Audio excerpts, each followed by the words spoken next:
What's up guys, so with the recent arrival of RuanMei, a lot of players have started to question who exactly is the best support in Star Rail now. Before we get into that, please subscribe to the channel for more Honkai content, would extremely appreciate it, and drop a like if you enjoyed this video. Okay, so the supports I will mainly be comparing is RuanMei being the most recent addition to the list of supports, and Bronya being the only other 5-star support currently in Star Rail. Now a disclaimer before I get into this, every support in this game is good in my opinion. They all have their own uses and can be utilized, Bronya especially. I still think she is an amazing support with a very unique skill that we won't see on another character, since it would just be crazy to see two supports allowing a DPS to have an extra turn. Also, with Memory of Chaos, you would need two teams anyways, so you would still find yourself using both RuanMei and Bronya as I do, since both supports are top tier. Another character would be Tingyun, which I completely adore and is arguably the best 4-star in the game. She has her own use case, such as providing a huge chunk of energy for your DPS and excels when supporting lightning characters like Jingyuan and Kafka. But for simplicity's sake and the fact that I'm comparing these characters at E0, I will just focus on the two 5-star supports being Bronya and RuanMei. I'm going to just directly compare the kits to make this easy to see who does and provides more to the team. Starting with the skill for RuanMei,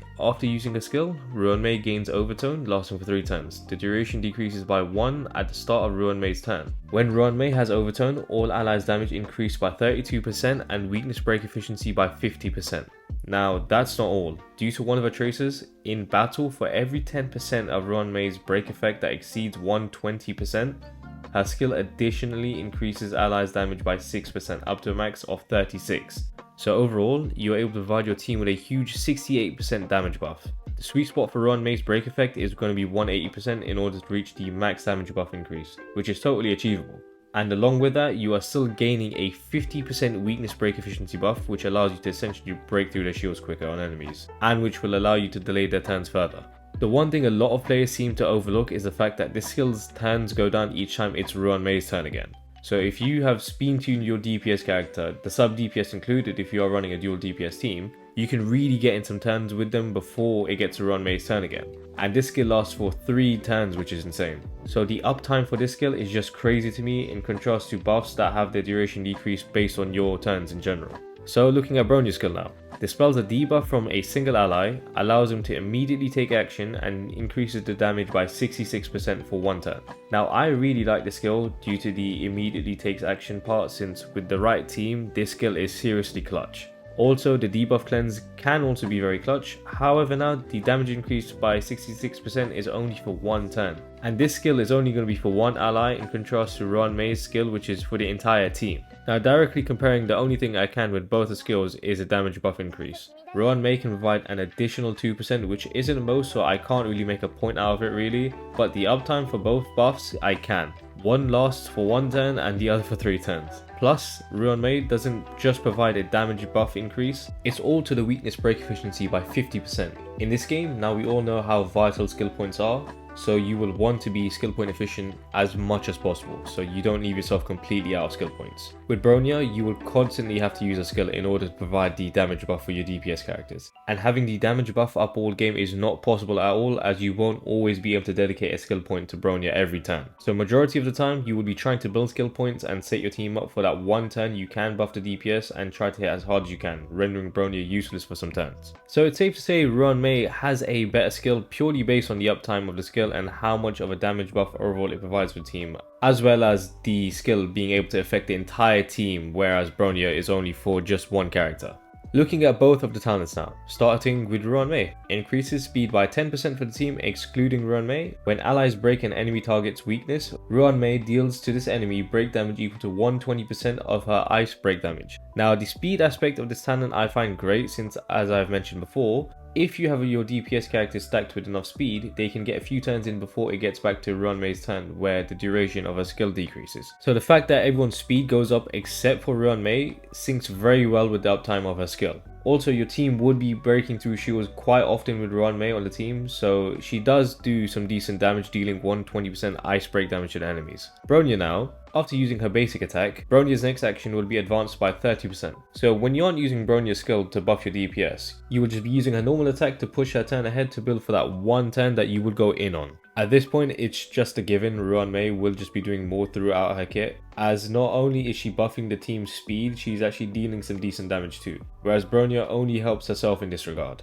Now this is where RuanMei really shows who the best support is, the technique. RuanMei's technique is quite simply a joke in how much it offers. After using the technique, gain Silken Serenade. At the start of the battle, automatically triggers the skill for one time without consuming skill points. This is amazing for a technique since it allows you to get away without having to speed tune RuanMei to go first, as once you enter the battle, she just pops off a skill straight away. Now the rest of RuanMei's technique, in Simulated Universe, when RuanMei has Silken Serenade, the team actively attacking enemies will always be regarded as attacking their weakness to enter battle. And this attack can also reduce all enemies' toughness regardless of weakness types. When breaking weakness, triggers weakness break effect corresponding to the attacker's type. For every blessing in possession, up to 20 blessings additionally increases the toughness, reducing damage of this attack by 100%.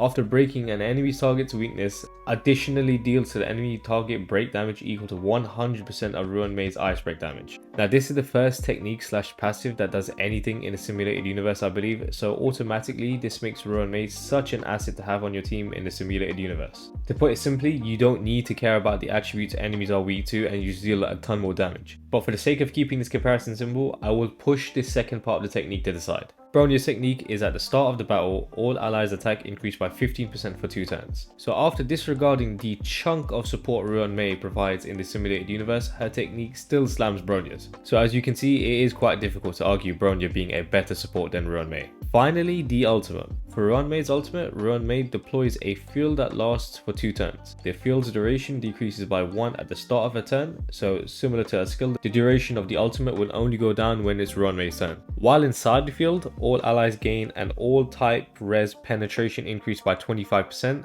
and their attacks apply the Thanos rebloom to the enemies here. When these enemies attempt to recover from weakness break, the Thanos rebloom is triggered, extending the duration of the weakness break, delaying their actions by an amount equal to 20% of RuanMei's break effect plus 10%, and dealing break damage equal to 50% of RuanMei's ice break damage. So simply, you gain extra res penetration by 25% across the team, and whenever a weakness broken enemy tries to recover, their shield is broken again and is stunned for an additional turn, and RuanMei deals some damage on top of that. Bronya's ult now increases the attack of all allies by 55% and increases their crit damage equal to 16% of Bronya's crit damage plus 20% for 2 turns. I really can't downplay this ult, as it's a very good ult to put it simply. A huge 55% attack buff, and let's just say your Bronya has 180% crit damage, 16% of 180 is 28.8. Now that plus 20% you receive by default, that's going to be a 48.8% increase in crit damage for 2 turns. So if you've placed Bronya in the right team with someone like Jingliu for example, she would be helping Jingliu a ton. The only thing I could mention is that not every DPS needs crit rate and crit damage, or should I say utilizes those stats. Prime example being Kafka. She only needs attack, effect hit rate, and speed. So the increased res penetration would be more useful for Kafka's sake. And that kind of shows that Bronya can't be placed in every team, whereas RuanMei, you can place her into a lot more teams than Bronya. Every DPS would benefit from increased res penetration, but not every DPS would benefit from increased crit damage. Just another point stemming from team comps the support fit into, RuanMei enables / makes it more viable to run dual DPS teams. RuanMei allowing skill point efficiency and her buffs being AoE rather than just a single character just means that the whole team deals more damage. So more fun team comps being dual DPS teams can be run a lot more easily. And for someone like me that is eagerly waiting for Black Swan and is hoping they are somewhat of a good DPS, can place her with Kafka and RuanMei. And the hopes are that RuanMei can buff both of them and they will have some great dual DPS synergy. So yeah, overall in my opinion, RuanMei is just better than Bronya, which is clear to see how much more she can provide over Bronya, and it's fair to say since Bronya came out at the start of the game. That being said, I'm going to stress again, Bronya is still a top tier support and you would definitely find yourself using both of these supports as I have been. If you are still contemplating between summoning for RuanMei or not, I would advise to definitely summon. She is just a god tier support and you would likely run her on your teams for quite some time. Also just a side note, her light cone, as good as that light cone is, as long as you have memories of the past, you are chilling. Even better if you have a few super impositions on that. Well, that wraps it up. Hope you guys enjoyed the video. If you did, please subscribe to the channel for more Honkai content and drop a like. Also, drop a comment on what you think about RuanMei now that we've been able to see exactly what she can do and if you agree with me or not. And yeah, hope to catch you guys later.